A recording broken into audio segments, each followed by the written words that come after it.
The Call of Cthulhu, found among the papers of the late Francis Wayland Thurston of Boston.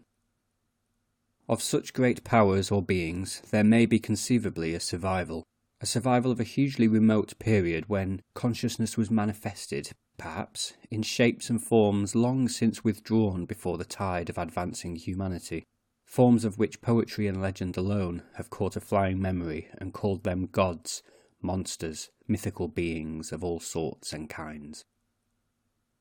Algernon Blackwood. Chapter 1. The Horror in Clay. The most merciful thing in the world, I think, is the inability of the human mind to correlate all its contents. We live on a placid island of ignorance in the midst of black seas of infinity, and it was not meant that we should voyage far. The sciences, each straining in its own direction, have hitherto harmed us little, but some day the piecing together of dissociated knowledge will open up such terrifying vistas of reality, and of our frightful position therein, that we shall either go mad from the revelation or flee from the deadly light into the peace and safety of a new, dark age. Theosophists have guessed at the awesome grandeur of the cosmic cycle, wherein our world and human race form transient incidents. They have hinted at strange survivals in terms which would freeze the blood if not masked by a bland optimism.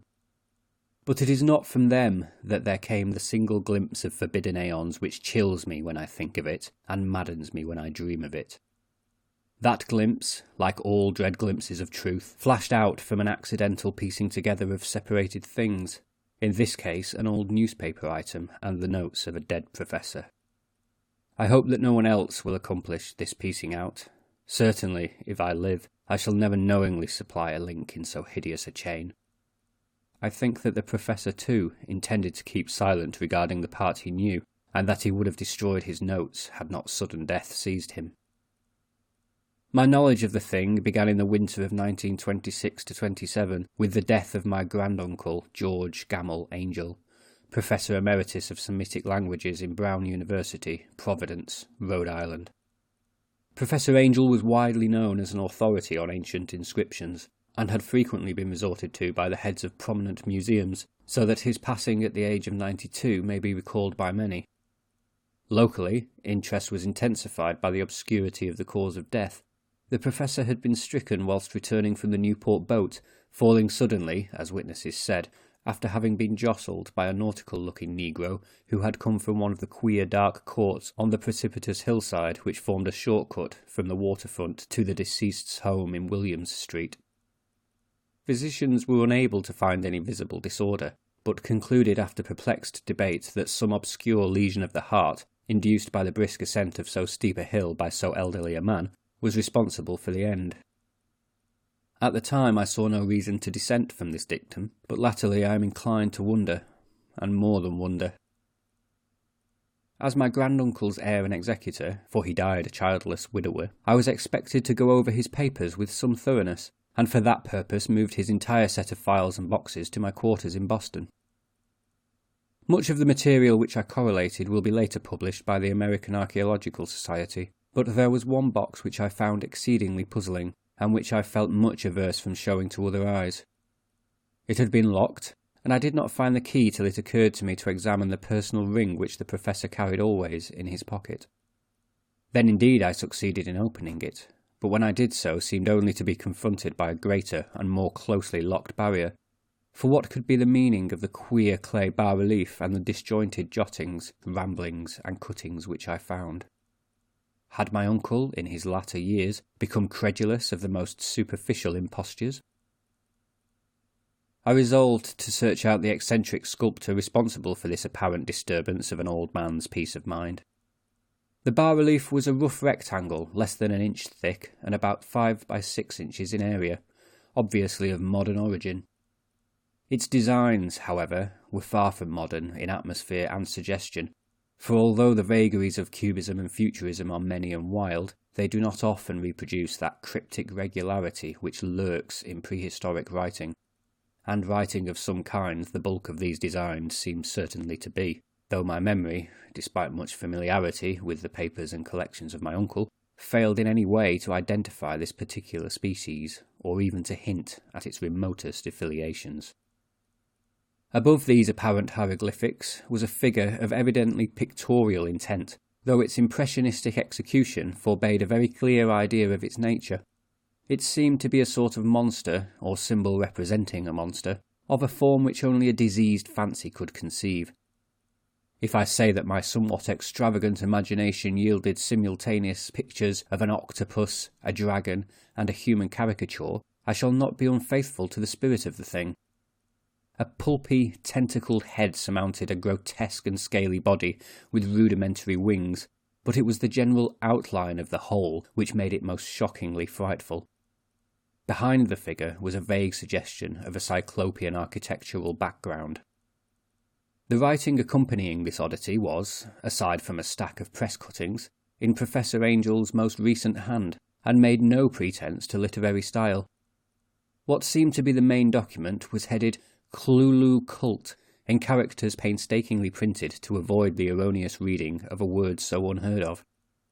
The manuscript was divided into two sections, the first of which was headed 1925, Dream and Dream Work of H. A. Wilcox, 7 Thomas Street, Providence, Rhode Island, and the second, Narrative of Inspector John R. Legrasse, 121 Bienville Street, New Orleans, Louisiana, at 1908 AAS meeting, notes on same, and Professor Webb's account.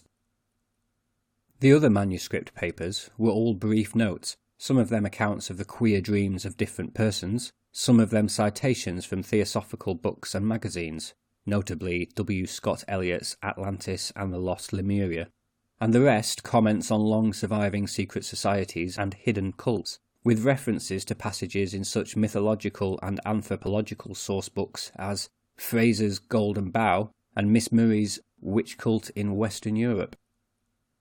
The cuttings largely alluded to outre mental illnesses and outbreaks of group folly or mania in the spring of 1925. The first half of the principal manuscript told a very peculiar tale.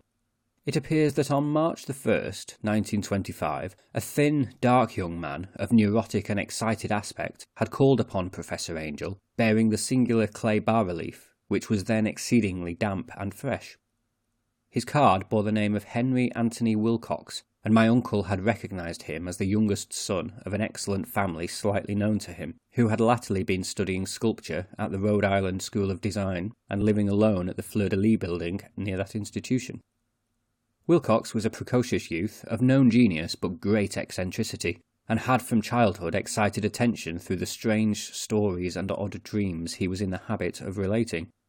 He called himself psychically hypersensitive, but the staid folk of the ancient commercial city dismissed him as merely queer. Never mingling much with his kind, he had dropped gradually from social visibility, and was now known only to a small group of aesthetes from other towns. Even the Providence Art Club, anxious to preserve its conservatism, had found him quite hopeless. On the occasion of the visit, ran the professor's manuscript, the sculptor abruptly asked for the benefit of his host's archaeological knowledge in identifying the hieroglyphics on the bas-relief. He spoke in a dreamy, stilted manner, which suggested pose and alienated sympathy, and my uncle showed some sharpness in replying, for the conspicuous freshness of the tablet implied kinship with anything but archaeology. Young Wilcox's rejoinder, which impressed my uncle enough to make him recall and record it verbatim, was of a fantastically poetic cast, which must have typified his whole conversation, and which I have since found highly characteristic of him. He said, "It is new indeed, for I made it last night in a dream of strange cities, and dreams are older than brooding Tyre, or the contemplative Sphinx, or garden-girdled Babylon." It was then that he began that rambling tale which suddenly played upon a sleeping memory, and won the fevered interest of my uncle. There had been a slight earthquake tremor the night before, the most considerable felt in New England for some years, and Wilcox's imagination had been keenly affected. Upon retiring, he had had an unprecedented dream of great cyclopean cities of Titan blocks and sky-flung monoliths, all dripping with green ooze and sinister with latent horror. Hieroglyphics had covered the walls and pillars, and from some undetermined point below had come a voice that was not a voice, a chaotic sensation which only fancy could transmute into sound, but which he attempted to render by the almost unpronounceable jumble of letters, Cthulhu. This verbal jumble was the key to the recollection which excited and disturbed Professor Angel. He questioned the sculptor with scientific minuteness, and studied with almost frantic intensity the bas-relief on which the youth had found himself working, chilled and clad only in his nightclothes, when waking had stolen bewilderingly over him. My uncle blamed his old age, Wilcox afterwards said, for his slowness in recognising both hieroglyphics and pictorial design. Many of his questions seemed highly out of place to his visitor, especially those which tried to connect the latter with strange cults or societies, and Wilcox could not understand the repeated promises of silence which he was offered in exchange for an admission of membership in some widespread mystical or paganly religious body. When Professor Angel became convinced that the sculptor was indeed ignorant of any cult or system of cryptic lore, he besieged his visitor with demands for future reports of dreams.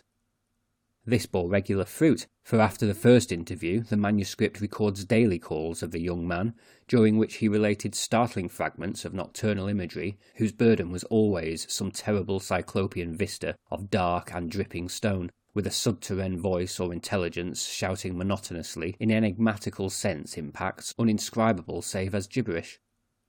The two sounds most frequently repeated are those rendered by the letters Cthulhu and Rilya. On March 23rd, the manuscript continued, Wilcox failed to appear, and inquiries at his quarters revealed that he had been stricken with an obscure sort of fever and taken to the home of his family in Waterman Street. He had cried out in the night, arousing several other artists in the building, and had manifested since then only alternations of unconsciousness and delirium. My uncle at once telephoned the family, and from that time forward kept close watch of the case, calling often at the Thayer Street office of Dr. Toby, whom he learned to be in charge. The youth's febrile mind, apparently, was dwelling on strange things, and the doctor shuddered now and then as he spoke of them. They included not only a repetition of what he had formerly dreamed, but touched wildly on a gigantic thing, miles high, which walked or lumbered about. He at no time fully described this object, but occasional frantic words, as repeated by Dr. Toby, convinced the professor that it must be identical with the nameless monstrosity he had sought to depict in his dream sculpture. Reference to this object, the doctor added, was invariably a prelude to the young man's subsidence into lethargy. His temperature, oddly enough, was not greatly above normal, but his whole condition was otherwise such as to suggest true fever rather than mental disorder.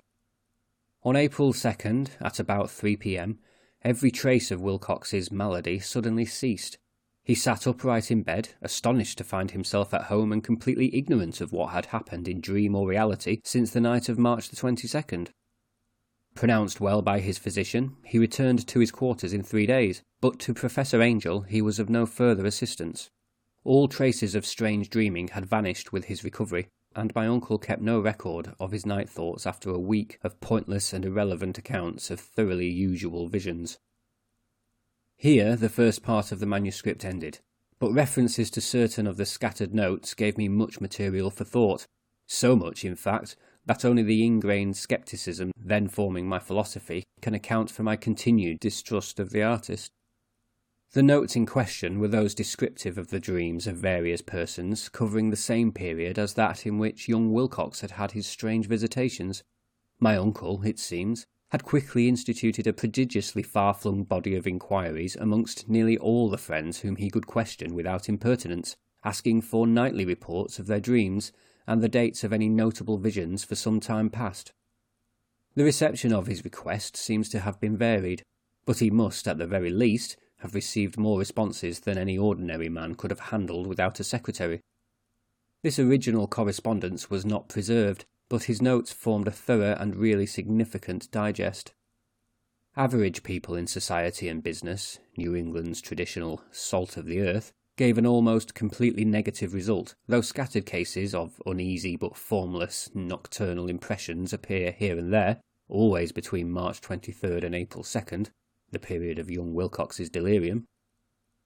Scientific men were little more affected. though 4 cases of vague description suggest fugitive glimpses of strange landscapes, and in one case there is mentioned a dread of something abnormal. It was from the artists and poets that the pertinent answers came, and I know that panic would have broken loose had they been able to compare notes. As it was, lacking their original letters, I half suspected the compiler of having asked leading questions, or of having edited the correspondence in corroboration of what he had latently resolved to see.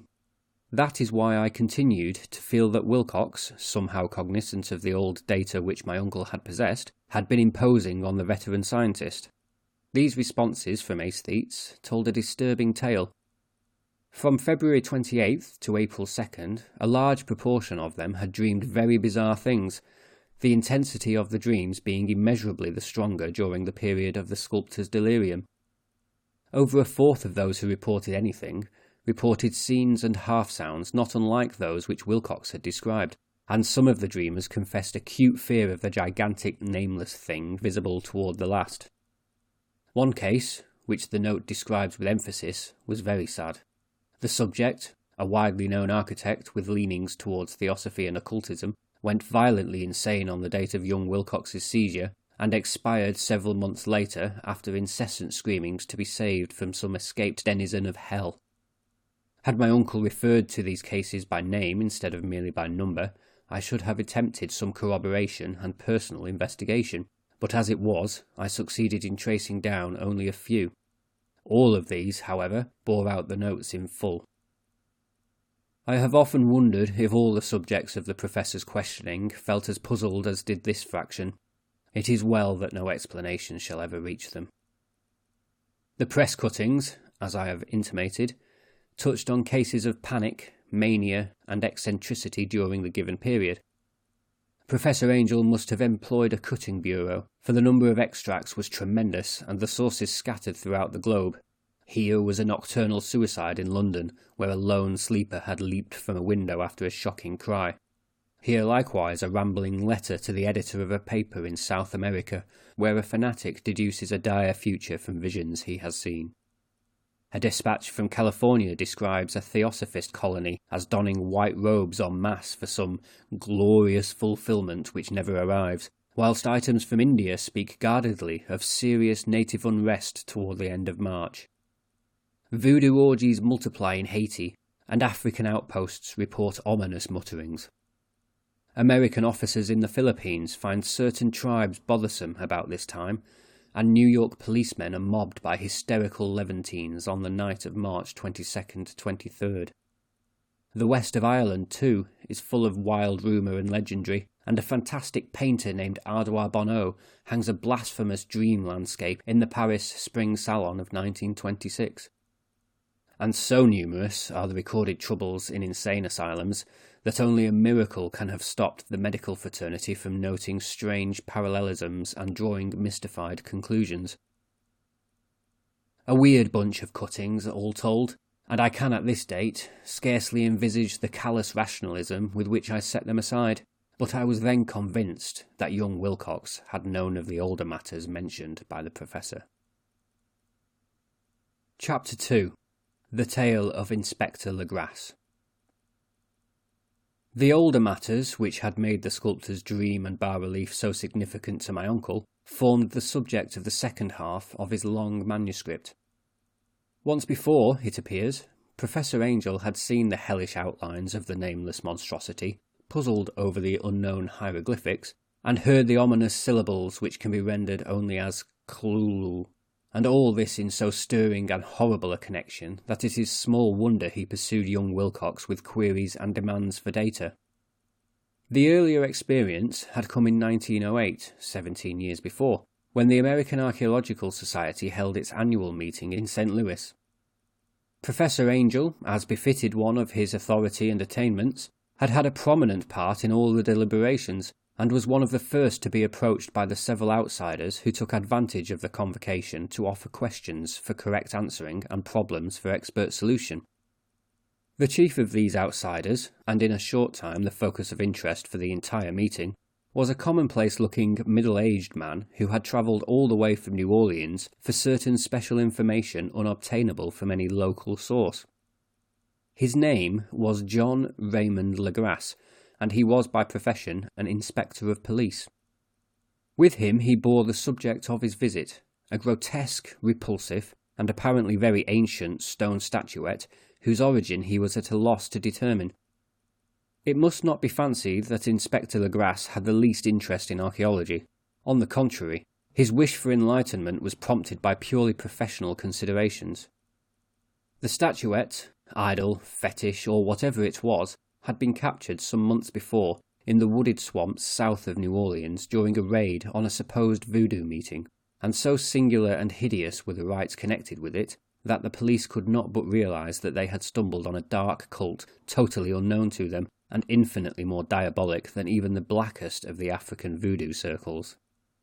Of its origin, apart from the erratic and unbelievable tales extorted from the captured members, absolutely nothing was to be discovered. Hence the anxiety of the police for any antiquarian lore which might help them to place the frightful symbol, and through it track down the cult to its fountainhead. Inspector Legrasse was scarcely prepared for the sensation which his offering created.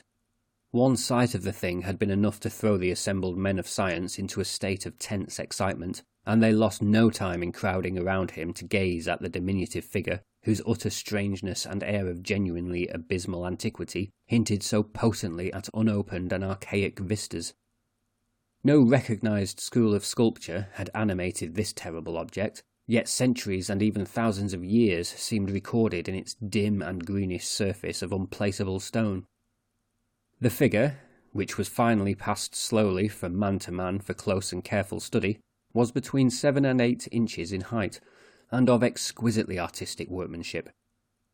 It represented a monster of vaguely anthropoid outline, but with an octopus-like head whose face was a mass of feelers, a scaly, rubbery-looking body, prodigious claws on hind and forefeet, and long, narrow wings behind. This thing, which seemed instinct with a fearsome and unnatural malignancy, was of a somewhat bloated corpulence, and squatted evilly on a rectangular block or pedestal covered with undecipherable characters. The tips of the wings touched the back edge of the block, the seat occupied the centre, whilst the long curved claws of the doubled-up, crouching hind legs gripped the front edge and extended a quarter of the way down toward the bottom of the pedestal. The cephalopod head was bent forward, so that the ends of the facial feelers brushed the backs of huge forepaws which clasped the croucher's elevated knees. The aspect of the whole was abnormally lifelike, and the more subtly fearful because its source was so totally unknown. Its vast, awesome, and incalculable age was unmistakable, yet not one link did it show with any known type of art belonging to civilization's youth, or indeed to any other time. Totally separate and apart, its very material was a mystery, for the soapy greenish-black stone with its golden or iridescent flecks and striations resembled nothing familiar to geology or mineralogy. The characters along the base were equally baffling, and no member present, despite a representation of half the world's expert learning in this field, could form the least notion of even their remotest linguistic kinship. They, like the subject and material, belonged to something horribly remote and distinct from mankind as we know it, something frightfully suggestive of old and unhallowed cycles of life in which our world and our conceptions have no part. And yet, as the members severally shook their heads and confessed defeat at the inspector's problem, there was one man in that gathering who suspected a touch of bizarre familiarity in the monstrous shape and writing, and who presently told with some diffidence of the odd trifle he knew. This person was the late William Channing Webb, professor of anthropology in Princeton University, and an explorer of no slight note. Professor Webb had been engaged, 48 years before, in a tour of Greenland and Iceland in search of some runic inscriptions which he failed to unearth, and whilst high up on the West Greenland coast had encountered a singular tribe or cult of degenerate Eskimo, whose religion, a curious form of devil worship, chilled him with its deliberate bloodthirstiness and repulsiveness. It was a faith of which other Eskimo knew little, and which they mentioned only with shudders, saying that it had come down from horribly ancient aeons before ever the world was made. Besides nameless rites and human sacrifices, there were certain queer hereditary rituals addressed to a supreme elder devil, or Tornasuk, and of this Professor Webb had taken a careful phonetic copy from an aged Angakok, or wizard priest, expressing the sounds in Roman letters as best he knew how. But just now of prime significance was the fetish which this cult had cherished and around which they danced when the aurora leapt high over the ice cliffs. It was, the professor stated, a very crude bas-relief of stone, comprising a hideous picture and some cryptic writing, and so far as he could tell, it was a rough parallel in all essential features of the bestial thing now lying before the meeting. This data, received with suspense and astonishment by the assembled members, proved doubly exciting to Inspector Legrasse, and he began at once to ply his informant with questions.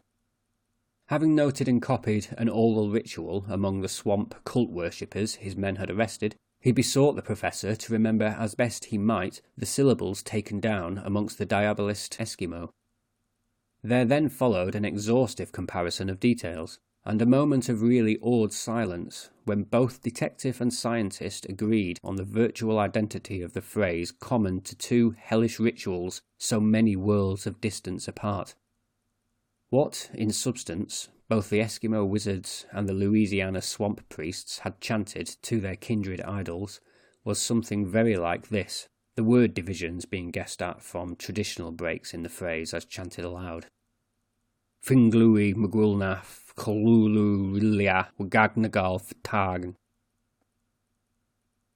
Legrasse had 1 point in advance of Professor Webb, for several among his mongrel prisoners had repeated to him what older celebrants had told them the words meant. This text, as given, ran something like this. In his house at Rilia, dead Cthulhu waits, dreaming. And now, in response to a general and urgent demand, Inspector Legrasse related as fully as possible his experience with the swamp worshippers, telling a story to which I could see my uncle attached profound significance. It savoured of the wildest dreams of mythmaker and theosophist, and disclosed an astonishing degree of cosmic imagination among such half-castes and pariahs as might be expected to possess it. On November the 1st, 1907, there had come to the New Orleans police a frantic summons from the swamp and lagoon country to the south. The squatters there, mostly primitive but good-natured descendants of Lafitte's men, were in the grip of stark terror from an unknown thing which had stolen upon them in the night.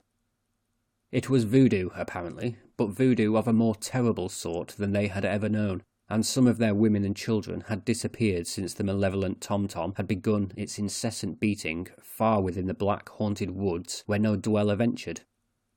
There were insane shouts and harrowing screams, soul-chilling chants and dancing devil flames, and, the frightened messenger added, the people could stand it no more.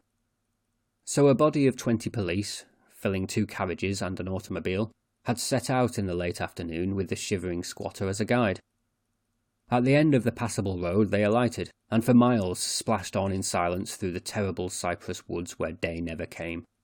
Ugly roots and malignant hanging nooses of Spanish moss beset them, and now and then a pile of dank stones or fragment of a rotting wall intensified by its hint of morbid habitation, a depression which every malformed tree and every fungoous islet combined to create. At length the squatter settlement, a miserable huddle of huts, hove in sight, and hysterical dwellers ran out to cluster around the group of bobbing lanterns. The muffled beat of tom-toms was now faintly audible far, far ahead, and a curdling shriek came at infrequent intervals when the wind shifted. A reddish glare, too, seemed to filter through the pale undergrowth beyond endless avenues of forest night. Reluctant even to be left alone again, each one of the cowed squatters refused point-blank to advance another inch toward the scene of unholy worship, so Inspector Legrasse and his 19 colleagues plunged on, unguided, into black arcades of horror that none of them had ever trod before. The region now entered by the police was one of traditionally evil repute, substantially unknown and untraversed by white men. There were legends of a hidden lake unglimpsed by mortal sight, in which dwelt a huge, formless, white polypus thing with luminous eyes, and squatters whispered that bat-winged devils flew up out of caverns in inner earth to worship it at midnight. They said it had been there before d'Iberville, before La Salle, before the Indians, and before even the wholesome beasts and birds of the woods. It was nightmare itself, and to see it was to die. But it made men dream, and so they knew enough to keep away. The present voodoo orgy was, indeed, on the merest fringe of this abhorred area, but that location was bad enough. Hence perhaps the very place of the worship had terrified the squatters more than the shocking sounds and incidents. Only poetry or madness could do justice to the noises heard by Legras's men as they ploughed on through the black morass toward the red glare and the muffled tom-toms. There are vocal qualities peculiar to men, and vocal qualities peculiar to beasts, and it is terrible to hear the one when the source should yield the other. Animal fury and orgiastic license here whip themselves to demoniac heights by howls and squawking ecstasies that tore and reverberated through those nighted woods like pestilential tempests from the gulfs of hell. Now and then the less organised ululation would cease, and from what seemed a well-drilled chorus of hoarse voices would rise in sing-song chant that hideous phrase or ritual. Fringlui Mugulnaf Cthulhu Rilia Wagagnagal Ftagn. Then the men, having reached a spot where the trees were thinner, came suddenly in sight of the spectacle itself. 4 of them reeled, 1 fainted, and 2 were shaken into a frantic cry which the mad cacophony of the orgy fortunately deadened. Legras dashed swamp water on the face of the fainting man, and all stood trembling and nearly hypnotised with horror. In a natural glade of the swamp stood a grassy island of perhaps an acre's extent, clear of trees and tolerably dry. On this now leaped and twisted a more indescribable horde of human abnormality than any but a Sime or an Angarola could paint. Void of clothing, this hybrid spawn were braying, bellowing, and writhing about a monstrous ring-shaped bonfire, in the centre of which, revealed by occasional rifts in the curtain of flame, stood a great granite monolith some 8 feet in height, on top of which, incongruous with its diminutiveness, rested the noxious carven statuette.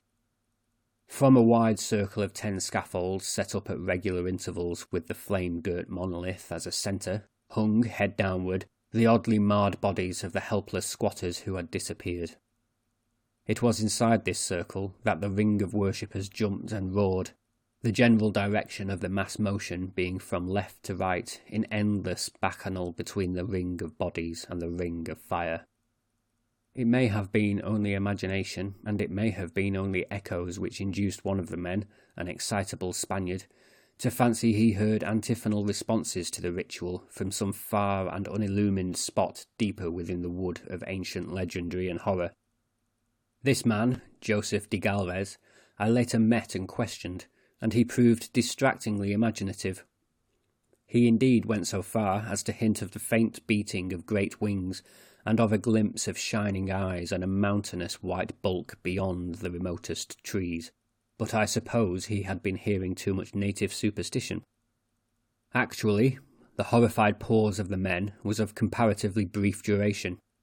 Duty came first, and although there must have been nearly 100 mongrel celebrants in the throng, the police relied on their firearms and plunged determinedly into the nauseous rout. For 5 minutes the resultant din and chaos were beyond description. Wild blows were struck, shots were fired, and escapes were made, but in the end Legras was able to count some 47 sullen prisoners, whom he forced to dress in haste and fall into line between 2 rows of policemen. 5 of the worshippers lay dead, and 2 severely wounded ones were carried away on improvised stretchers by their fellow prisoners. The image on the monolith, of course, was carefully removed and carried back by Legras. Examined at headquarters after a trip of intense strain and weariness, the prisoners all proved to be men of a very low, mixed-blooded and mentally aberrant type. Most were seamen, and a sprinkling of Negroes and mulattoes, largely West Indians or Brava Portuguese from the Cape Verde Islands, gave a colouring of voodooism to the heterogeneous cult. But before many questions were asked, it became manifest that something far deeper and older than Negro fetishism was involved. Degraded and ignorant as they were, the creatures held with surprising consistency to the central idea of their loathsome faith. They worshipped, so they said, the great old ones who lived ages before there were any men, and who came to the young world out of the sky. Those old ones were gone now, inside the earth and under the sea, but their dead bodies had told their secrets in dreams to the first men who formed a cult which had never died.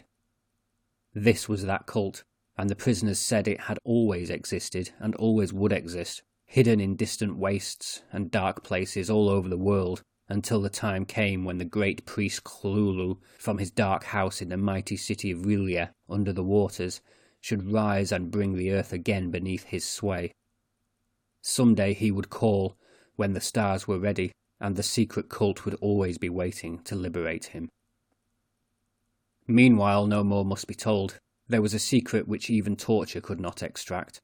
Mankind was not absolutely alone among the conscious things of earth, for shapes came out of the dark to visit the faithful few. But these were not the great old ones. No man had ever seen the old ones. The carven idol was great Cthulhu, but none might say whether or not the others were precisely like him. No one could read the old writing now, but things were told by word of mouth. The chanted ritual was not the secret. That was never spoken aloud, only whispered. The chant meant only this: in his house at Relia, dead Cthulhu waits, dreaming. Only 2 of the prisoners were found sane enough to be hanged, and the rest were committed to various institutions. All denied a part in the ritual murders, and averred that the killing had been done by black-winged ones, which had come to them from their immemorial meeting place in the haunted wood. But of those mysterious allies no coherent account could ever be gained. What the police did extract came mainly from an immensely aged mestizo named Castro, who claimed to have sailed to strange ports and talked with undying leaders of the cult in the mountains of China. Old Castro remembered bits of hideous legend that paled the speculations of theosophists and made man and the world seem recent and transient indeed. There had been aeons when other things ruled on the earth, and they had had great cities. Remains of them, he said the deathless Chinamen had told him, were still to be found as cyclopean stones on islands in the Pacific. They all died vast epochs of time before men came, but there were arts which could revive them when the stars had come round again to the right positions in the cycle of eternity. They had, indeed, come themselves from the stars, and brought their images with them. These great old ones, Castro continued, were not composed altogether of flesh and blood. They had shape, for did not this star-fashioned image prove it? But that shape was not made of matter. When the stars were right, they could plunge from world to world through the sky, but when the stars were wrong, they could not live. But although they no longer lived, they would never really die. They all lay in stone houses in their great city of Relia, preserved by the spells of mighty Cthulhu for a glorious resurrection when the stars and the earth might once more be ready for them. But at that time some force from outside must serve to liberate their bodies. The spells that preserved them intact likewise prevented them from making an initial move, and they could only lie awake in the dark and think whilst uncounted millions of years rolled by. They knew all that was occurring in the universe, but their mode of speech was transmitted thought. Even now they talked in their tombs. When, after infinities of chaos, the first men came, the great old ones spoke to the sensitive among them by moulding their dreams, for only thus could their language reach the fleshy minds of mammals. Then, whispered Castro, those first men formed the cult around small idols which the great ones showed them, idols brought in dim areas from dark stars. That cult would never die till the stars came right again, and the secret priests would take great Cthulhu from his tomb to revive his subjects and resume his rule of earth. The time would be easy to know, for then mankind would have become as the great old ones, free and wild and beyond good and evil, with laws and morals thrown aside, and all men shouting and killing and revelling in joy. Then the liberated old ones would teach them new ways to shout and kill and revel and enjoy themselves, and all the earth would flame with a holocaust of ecstasy and freedom. Meanwhile the cult, by appropriate rites, must keep alive the memory of those ancient ways, and shadow forth the prophecy of their return. In the elder time, chosen men had talked with the entombed old ones in dreams, but then something had happened. The great stone city Relia, with its monoliths and sepulchres, had sunk beneath the waves, and the deep waters, full of the one primal mystery through which not even thought can pass, had cut off the spectral intercourse. But memory never died, and high priests said that the city would rise again when the stars were right. Then came out of the earth the black spirits of earth, mouldy and shadowy, and full of dim rumours picked up in caverns beneath forgotten sea bottoms. But of them old Castro dared not speak much. He cut himself off hurriedly, and no amount of persuasion or subtlety could elicit more in this direction. The size of the old ones, too, he curiously declined to mention. Of the cult, he said that he thought the centre lay amid the pathless deserts of Arabia, where Irem, the city of pillars, dreams hidden and untouched. It was not allied to the European witch cult, and was virtually unknown beyond its members. No book had ever really hinted of it, though the deathless Chinamen said that there were double meanings in the Necronomicon of the mad Arab Abdul al-Hazred, which the initiated might read as they chose, especially the much-discussed couplet, "That is not dead which can eternal lie, and with strange aeons even death may die." Legras, deeply impressed and not a little bewildered, had inquired in vain concerning the historical affiliations of the cult. Castro, apparently, had told the truth when he said it was wholly secret. The authorities at Tulane University could shed no light upon either cult or image, and now the detective had come to the highest authorities in the country and met with no more than the Greenland tale of Professor Webb. The feverish interest aroused at the meeting by Legras's tale, corroborated as it was by the statuette, is echoed in the subsequent correspondence of those who attended, although scant mention occurs in the formal publications of the Society. Caution is the first care of those accustomed to face occasional charlatanry and imposture. Legras for some time lent the image to Professor Webb, but at the latter's death it was returned to him and remains in his possession, where I viewed it not long ago.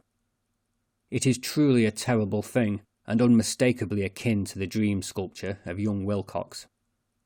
That my uncle was excited by the tale of the sculptor, I did not wonder, for what thoughts must arise upon hearing, after a knowledge of what Legras had learned of the cult, of a sensitive young man who had dreamed not only of the figure and exact hieroglyphics of the swamp-found image and the Greenland devil tablet, but had come in his dreams upon at least 3 of the precise words of the formula uttered alike by Eskimo diabolists and mongrel Louisianans. Professor Angel's instant start on an investigation of the utmost thoroughness was eminently natural, though privately I suspected young Wilcox of having heard of the cult in some indirect way, and of having invented a series of dreams to heighten and continue the mystery at my uncle's expense. The dream narratives and cuttings collected by the Professor were, of course, strong corroboration, but the rationalism of my mind and the extravagance of the whole subject led me to adopt what I thought the most sensible conclusions. So, after thoroughly studying the manuscript again and correlating the theosophical and anthropological notes with the cult narrative of Legras, I made a trip to Providence to see the sculptor and give him the rebuke I thought proper for so boldly imposing upon a learned and aged man. Wilcox still lived alone in the Fleur-de-Lis building in Thomas Street, a hideous Victorian imitation of 17th century Breton architecture, which flaunts his stuccoed front amidst the lovely colonial houses on the ancient hill, and under the very shadow of the finest Georgian steeple in America. I found him at work in his rooms, and at once conceded from the specimens scattered about that his genius is indeed profound and authentic. He will, I believe, sometime be heard from as one of the great decadents, for he has crystallized in clay and will one day mirror in marble those nightmares and fantasies which Arthur Machen evokes in prose and Clark Ashton Smith makes visible in verse and in painting. Dark, frail, and somewhat unkempt in aspect, he turned languidly at my knock and asked me my business without rising. When I told him who I was, he displayed some interest, for my uncle had excited his curiosity in probing his strange dreams, yet had never explained the reason for the study. I did not enlarge his knowledge in this regard, but thought with some subtlety to draw him out. In a short time I became convinced of his absolute sincerity, for he spoke of the dreams in a manner none could mistake. They and their subconscious residuum had influenced his art profoundly, and he showed me a morbid statue whose contours almost made me shake with the potency of its black suggestion. He could not recall having seen the original of this thing except in his own dream bas-relief, but the outlines had formed themselves insensibly under his hands. It was, no doubt, the giant shape he had raved of in delirium. That he really knew nothing of the hidden cult, save from what my uncle's relentless catechism had let fall, he soon made clear, and again I strove to think of some way in which he could possibly have received the weird impressions. He talked of his dreams in a strangely poetic fashion, making me see, with terrible vividness, the damp cyclopean city of slimy green stone, whose geometry, he oddly said, was all wrong, and hear with frightened expectancy the ceaseless, half-mental calling from underground, Cthulhu Fatagan, Cthulhu Fatagan. These words had formed part of that dread ritual which told of dead Cthulhu's dream vigil in his stone vault at Relia, and I felt deeply moved despite my rational beliefs. Wilcox, I was sure, had heard of the cult in some casual way, and had soon forgotten it amidst the mass of his equally weird reading and imagining. Later, by virtue of its sheer impressiveness, it had found subconscious expression in dreams, in the bas-relief, and in the terrible statue I now beheld, so that his imposture upon my uncle had been a very innocent one. The youth was of a type, at once slightly affected and slightly ill-mannered, which I could never like, but I was willing enough now to admit both his genius and his honesty.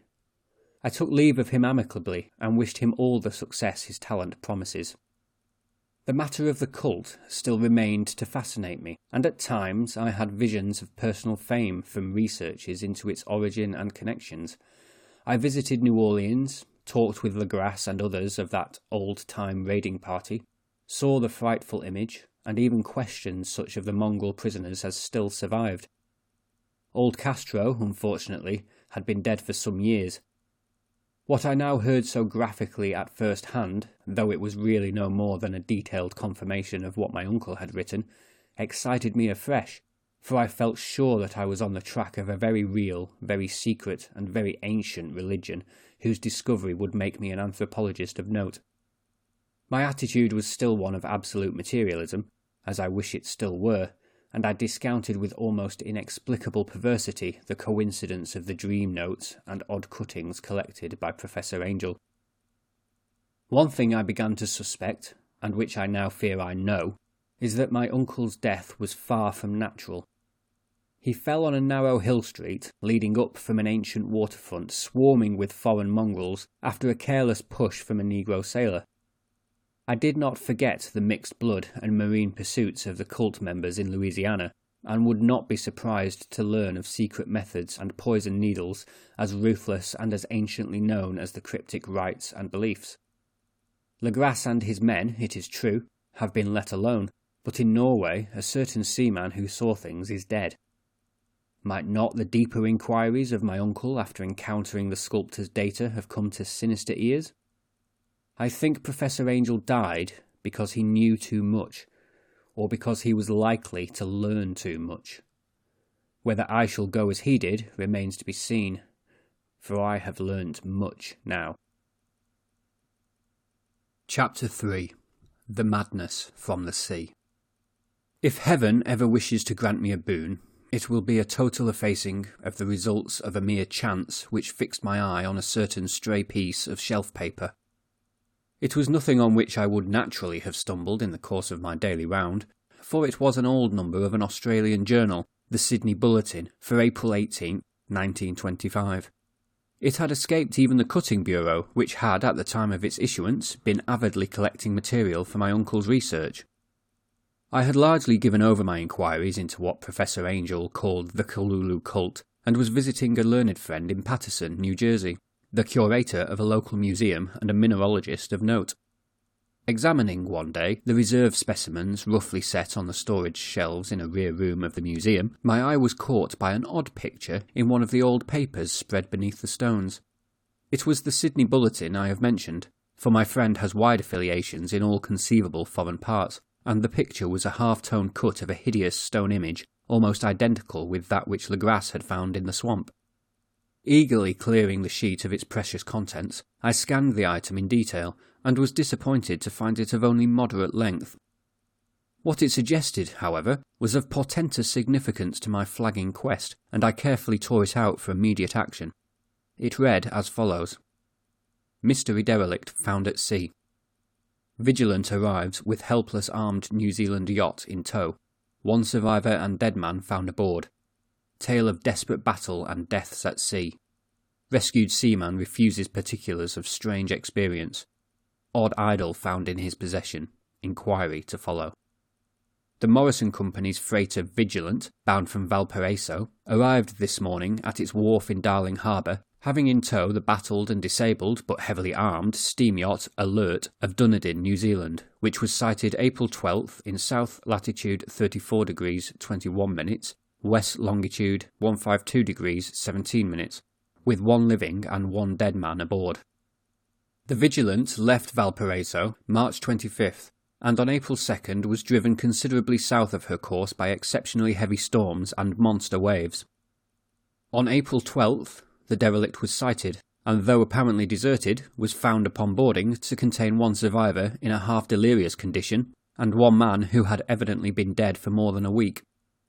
The living man was clutching a horrible stone idol of unknown origin, about a foot in height, regarding whose nature authorities at Sydney University, the Royal Society, and the museum in College Street all profess complete bafflement, and which the survivor says he found in the cabin of the yacht, in a small carved shrine of common pattern. This man, after recovering his senses, told an exceedingly strange story of piracy and slaughter. He is Gustaf Johansen, a Norwegian of some intelligence, and had been second mate of the two-masted schooner, Emma, of Auckland, which sailed for Callao, February 20th, with a complement of 11 men.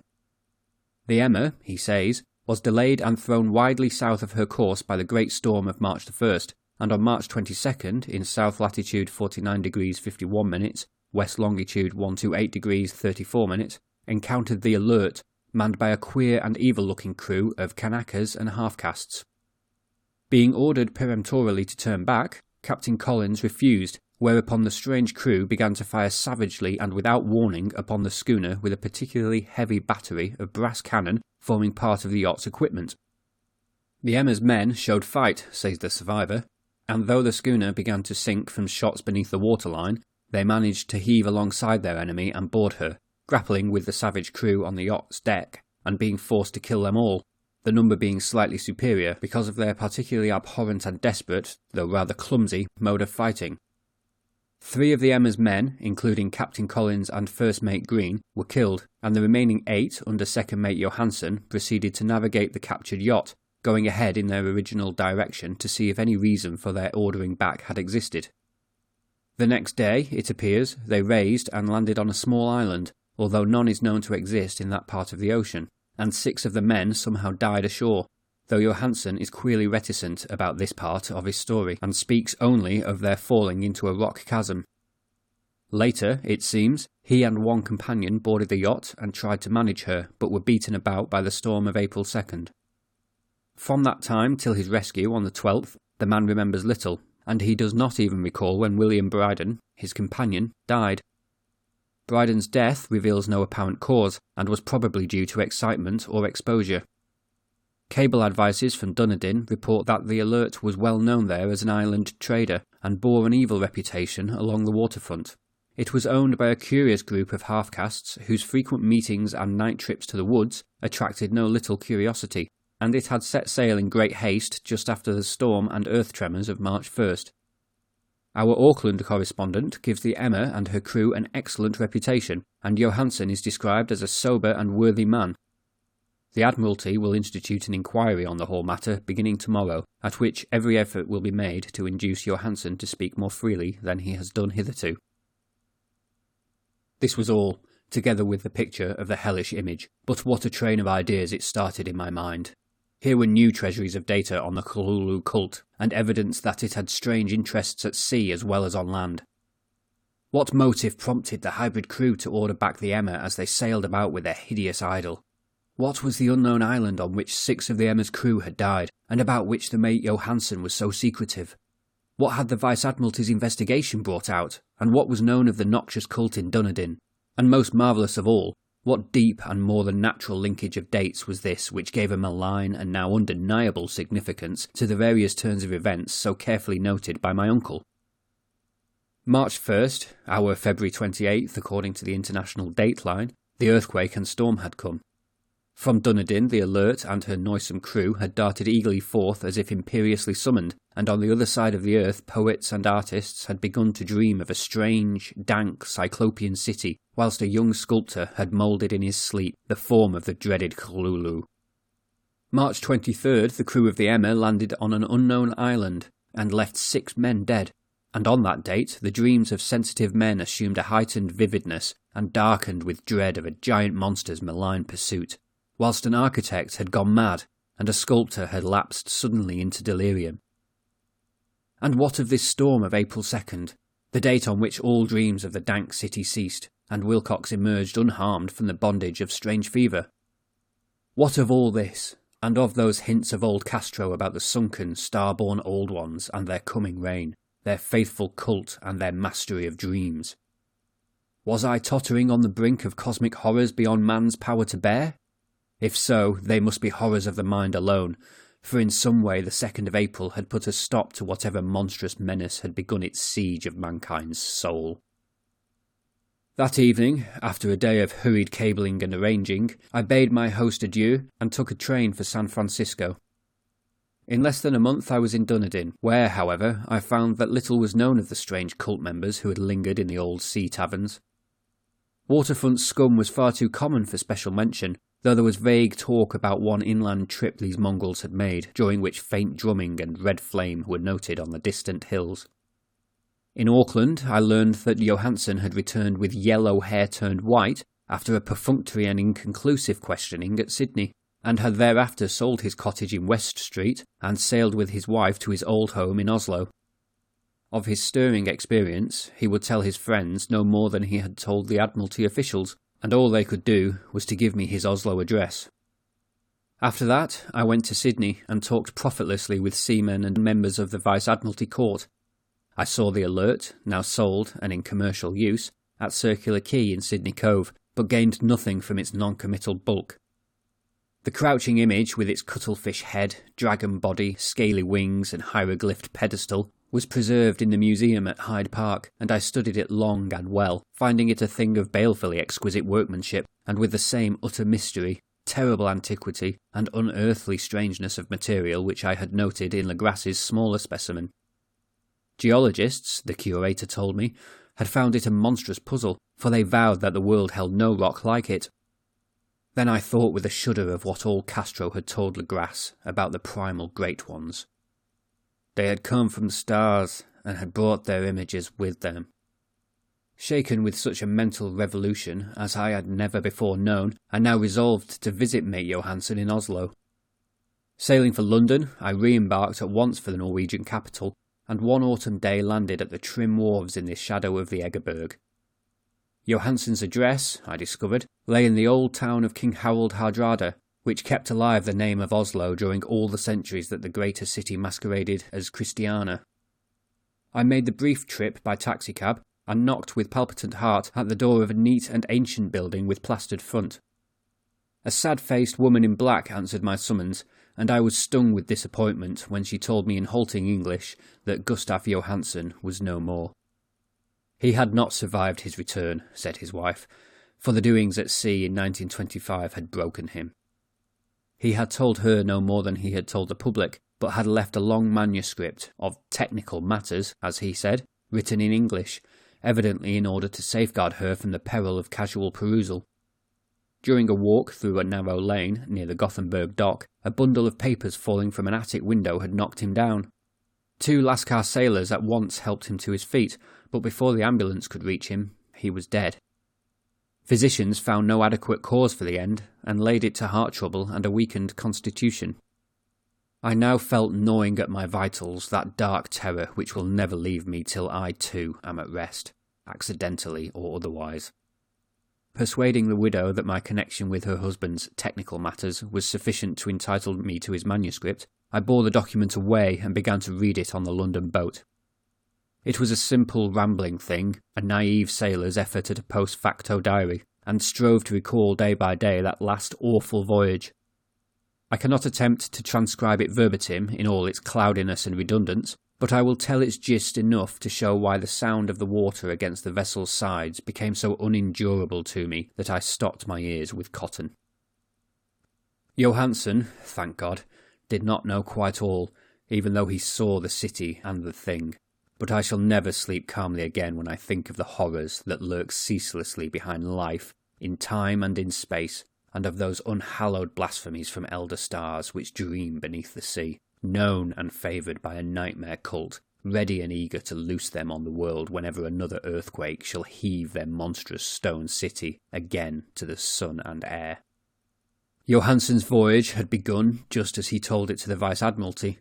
The Emma, in ballast, had cleared Auckland on February the 20th, and had felt the full force of that earthquake-born tempest which must have heaved up from the sea bottom the horrors that filled men's dreams. Once more under control, the ship was making good progress when held up by the Alert on March 22nd, and I could feel the mate's regret as he wrote of her bombardment and sinking. Of the swarthy cult fiends on the Alert he speaks with significant horror. There was some peculiarly abominable quality about them which made their destruction seem almost a duty, and Johansen shows ingenious wonder at the charge of ruthlessness brought against his party during the proceedings of the Court of Inquiry. Then, driven ahead by curiosity in their captured yacht under Johansen's command, the men sight a great stone pillar sticking out of the sea, and in south latitude 47 degrees 9 minutes, west longitude 126 degrees 43 minutes, come upon a coastline of mingled mud, ooze, and weedy cyclopean masonry, which can be nothing less than the tangible substance of Earth's supreme terror, the nightmare corpse city of Relia, that was built in measureless aeons behind history by the vast, loathsome shapes that seeped down from the dark stars. There lay great Cthulhu and his hordes, hidden in green slimy vaults and sending out at last, after cycles incalculable, the thoughts that spread fear to the dreams of the sensitive and called imperiously to the faithful to come on a pilgrimage of liberation and restoration. All this Johansen did not suspect, but God knows he soon saw enough. I suppose that only a single mountain top, the hideous monolith-crowned citadel whereon great Cthulhu was buried, actually emerged from the waters. When I think of the extent of all that may be brooding down there, I almost wish to kill myself forthwith. Johansen and his men were awed by the cosmic majesty of this dripping Babylon of elder demons, and must have guessed without guidance that it was nothing of this or of any sane planet.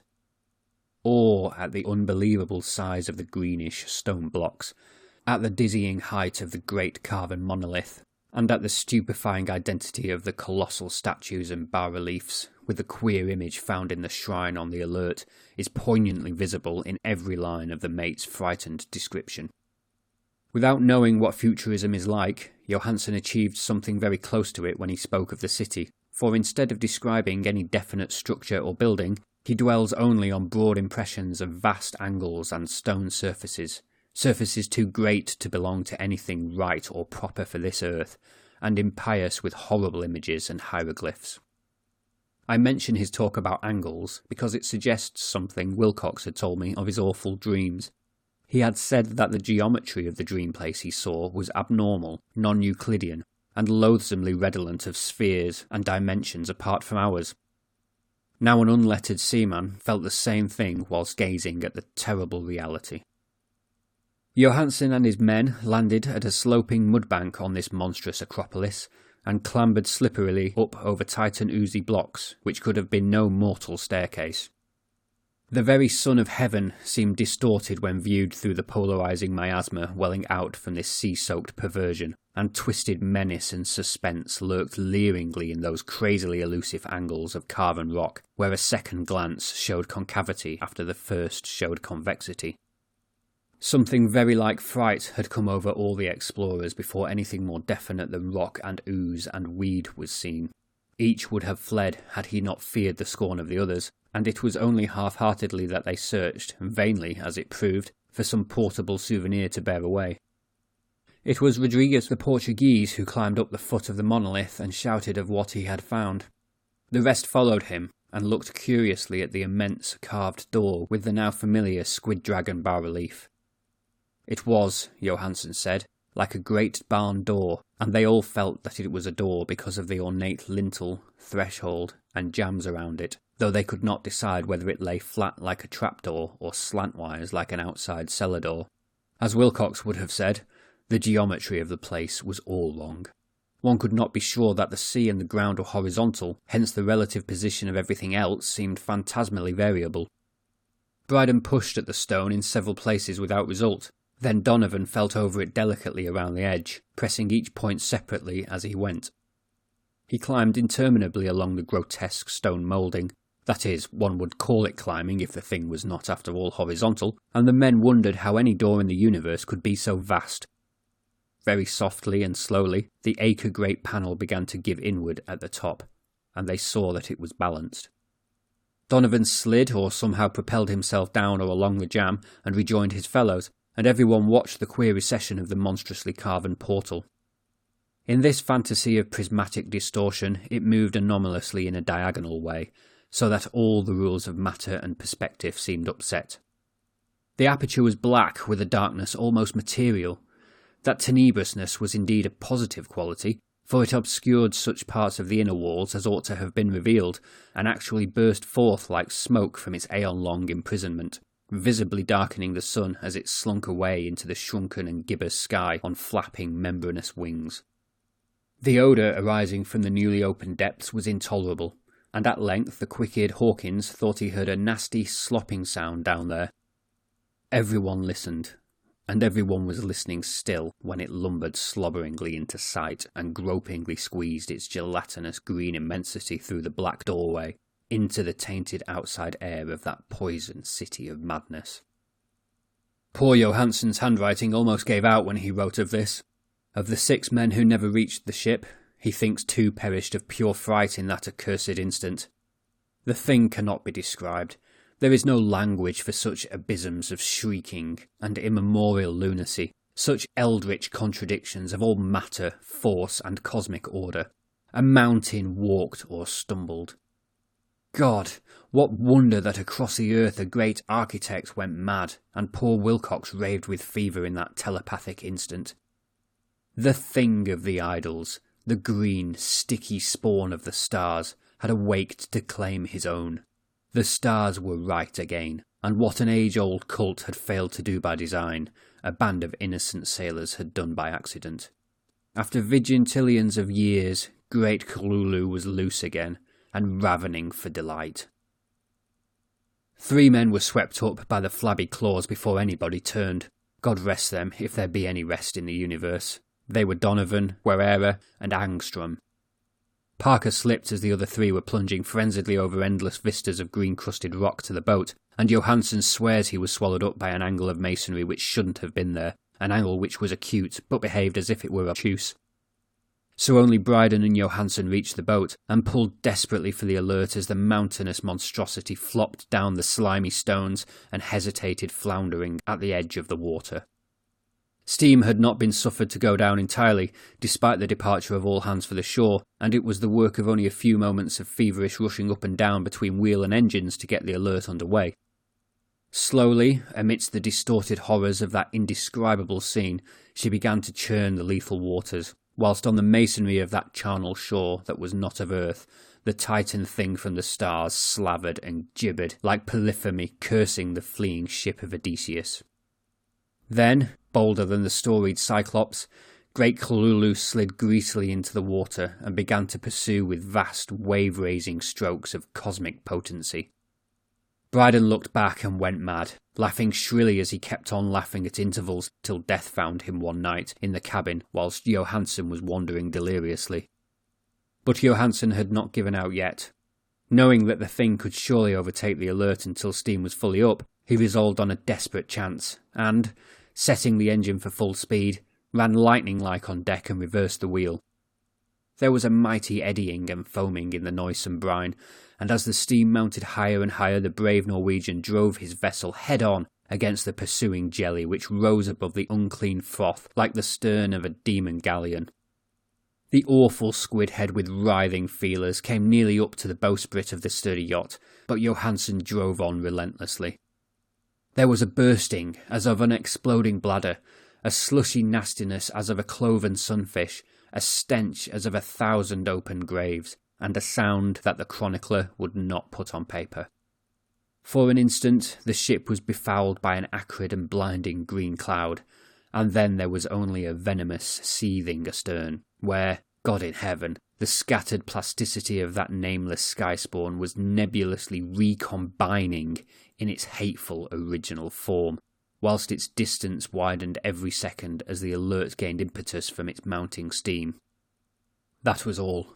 After that, Johansen only brooded over the idol in the cabin and attended to a few matters of food for himself and the laughing maniac by his side. He did not try to navigate after the first bold flight, for the reaction had taken something out of his soul. Then came the storm of April 2nd, and a gathering of the clouds about his consciousness. There is a sense of spectral whirling through liquid gulfs of infinity, of dizzying rides through reeling universes on a comet's tail, and of hysterical plunges from the pit to the moon and from the moon back again to the pit, all livened by a cachinnating chorus of the distorted, hilarious elder gods and the green, bat-winged, mocking imps of Tartarus. Out of that dream came rescue, the Vigilant, the Vice-Admiralty Court, the streets of Dunedin, and the long voyage back home to the old house by the Egerberg. He could not tell. They would think him mad. He would write of what he knew before death came, but his wife must not guess. Death would be a boon if only it could blot out the memories. That was the document I read, and now I have placed it in the tin box beside the bas-relief and the papers of Professor Angel. With it shall go this record of mine, this test of my own sanity, wherein is pieced together that which I hope may never be pieced together again. I have looked upon all that the universe has to hold of horror, and even the skies of spring and the flowers of summer must ever afterward be poison to me. But I do not think my life will be long. As my uncle went, as poor Johansen went, so I shall go. I know too much, and the cult still lives. Cthulhu still lives too, I suppose, again in that chasm of stone which has shielded him since the sun was young. His accursed city is sunken once more, for the Vigilant sailed over the spot after the April storm. But his ministers on earth still bellow and prance and slay around idol-capped monoliths in lonely places. He must have been trapped by the sinking whilst within his black abyss, or else the world would by now be screaming with fright and frenzy. Who knows the end? What has risen may sink, and what has sunk may rise. Loathsomeness waits and dreams in the deep, and decay spreads over the tottering cities of men. A time will come, but I must not and cannot think. Let me pray that, if I do not survive this manuscript, my executors may put caution before audacity, and see that it meets no other eye.